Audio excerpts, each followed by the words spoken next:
قبل ما ابدا الحكايه، لو انت ام او اب او حتى انسانه عندها قلب، خدي نفس عميق.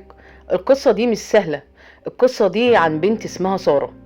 ساره ما كانتش عايزه لعبه ولا موبايل ولا حتى حلم.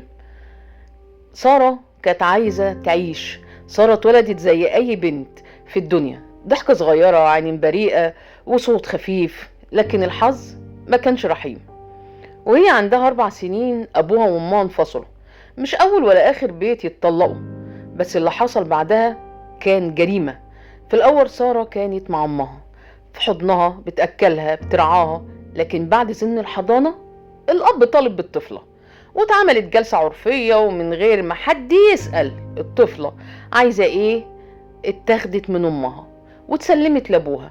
سارة خرجت من بيت ودخلت سجن. من أول يوم سارة ما حسيتش بالأمان. الأب عصبي، صوته عالي وإيده تقيلة، أي غلطة ضرب، أي كلمة ضرب، حتى السكوت كان عليه عقاب. الضرب ما كانش مرة ولا 2، كان ضرب متكرر، إهانة، تهديد. وفي مرة الضرب زاد عن حده شوية. سارة جريت من البيت وخرجت وهي مرعوبة، وراحت عملت محضر ضد أبوها. الطفلة بتشتكي أبوها، لكن المجتمع ما بيرحمش. جلسة عرفية تانية، ضغط، كلام، وعد، كذب. سارة رجعت واتنازلت عن المحضر، وهنا بدأ الكابوس الحقيقي. بعد رجوع سارة اختفت عن المدرسة، اختفت عن الشارع، اختفت عن عيون الناس. ولا حد كان سامع صوتها ولا ضحكتها ولا حتى بكاها. الأب حبسها في أوضة ضلمة، باب شباك مقفول. عالم بالنسبة لسارة بقى حيطان. حسب التحقيقات سارة كانت مربوطة، مش كل الوقت، بس وقت ما يحس إنها ممكن تهرب كان بيربطها أكتر. الأكل كان بيتقطع واحدة واحدة، لقمة، نص، لقمتين، وبعدين ولا حاجة. عدت الأيام والطفلة بتضعف وجسمها بيقع، عظمها بيبان، حتى دخول الحمام اتحرمت منه. الأب حفر حفرة في الأوضة علشان تقضي فيها حاجتها. إهانة ما بعدها إهانة، وجوع ما بعده جوع. سارة بقت هيكل عظمي، وشها اتغير، عينيها اتغيرت، جلدها لزق في عظمها. كانت حاسة أمها إن عمرها ما هتشوفها تاني، لكن قلبها عمره ما كان بيكذب. كان بتحاول توصل لبنتها، تسأل، تترجى، تعيط، لكن دايما كان في وسيط في الرسائل، والرسالة كانت واحدة بتتكرر: سارة بخير، ما تقلقيش. وسارة ما كانتش بخير خالص. سارة كانت بتموت من الجوع. ما بتموتش مرة واحدة، لا، الجوع ما بيموتش يا جماعة مرة واحدة خالص. الجوع بيموت على مهله.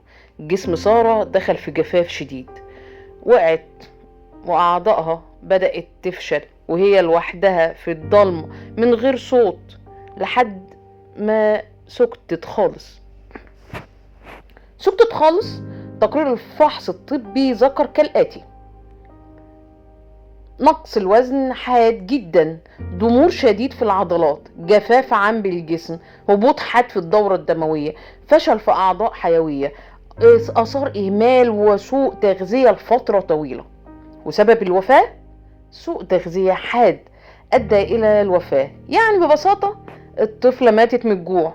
خرجت للنور والناس اتصدمت. ازاي طفلة تتحبس سنة؟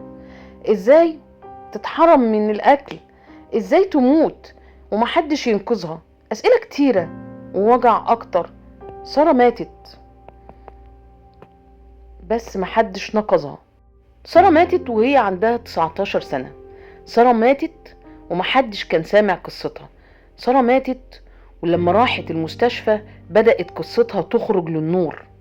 قصة البنت اللي فضلت ساكتة وما قدرتش تتكلم، ولكن حقها بدأ يجيلها.